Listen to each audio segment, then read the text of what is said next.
আমার সব বন্ধুদের জানাই শুভ সন্ধ্যার অনেক অনেক শুভেচ্ছা। বন্ধুরা, তোমরা সবাই ভালো আছো? আশা করি ভালো আছো, আমিও ভালো আছি। আজকে দেখো না, আমার যে জামাইবাবু গত হয়েছিল, আজ 4 বছরের বাৎসরিক একটু নাম কীর্তন দিচ্ছে, তা আমি তোমাদের সঙ্গে সেটাই শেয়ার করছি। রাধা গোবিন্দ, আর এদিকে আমার জামাইবাবু।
এরকম নাম ভালো লাগছে তো আপনাদের, ওই নাম শ্রবণ করুন।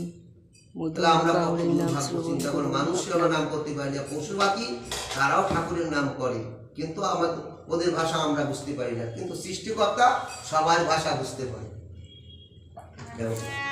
পশু পাখি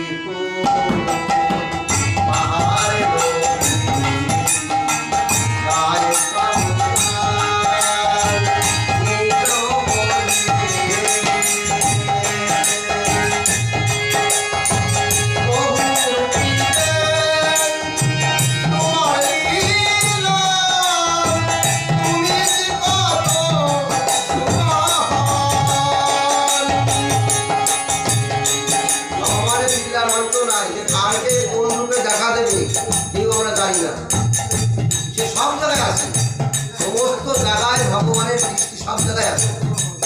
আমি মনে করি একটা চুরি করলাম, কেউ দেখলো না, কিন্তু একজন আগে ফাঁকি দেওয়ার গায়ে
এত বিলাসিতাভাবে বহন করছে, আমি কেন পারছি না? এইভাবে আমাদের ভিতরে গোপনে হিংসা ঢুকে যায়, আমরা বুঝি না। কিন্তু হিংসা, ভগবান হিংসা থাকলে তার কাছে থাকে না। সেই জন্য বলে ভক্তি করো, ভক্তি ভাবে মা বাবাকে প্রণাম করলে, গুরুজনদেরকে প্রণাম করলে, ভগবানকে স্মরণ করলে ভক্তির সঞ্চয় হয়। ওই হিংসার বাসা আর আসতে পারে না। হিংসা অটোমেটিক আসে যায়, আমিত্ব ভাব এসে যায়।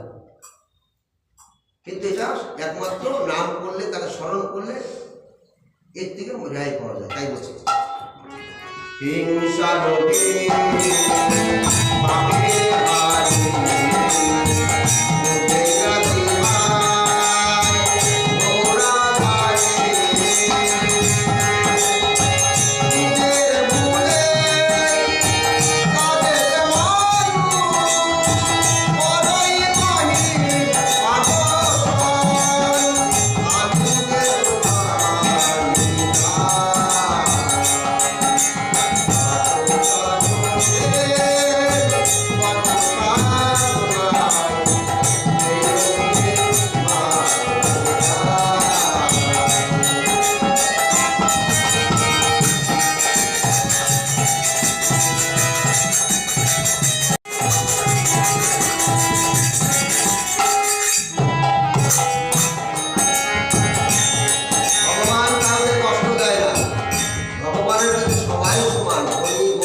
আমাদের কষ্ট আমরা পেয়ে আনি। অতএব এই জন্মে আমি ভালো করছি, যা বুঝতে পারছি আমি কোনো অন্যায় করি নাই, কিন্তু আগের জন্ম আমি করেছি, তাই এই জন্মে কষ্ট পাচ্ছি। কারো কষ্ট পাবো, তার জন্যই আমাদের ভালো পথে এগোবো। এই ভালো কর্ম করতে করতে, ভালো চিন্তা করতে করতে যদি আমরা যেতে পারি, এরপরে আবার ভালো জায়গায় স্থান পাবো, ভালো মায়ের গর্ভে জন্ম নেবো, ভালো পিতা পাবো, ভালো জায়গা পাবো। এইভাবে আস্তে আস্তে আস্তে আস্তে মানুষ গোবিন্দর কাছে পৌঁছায়।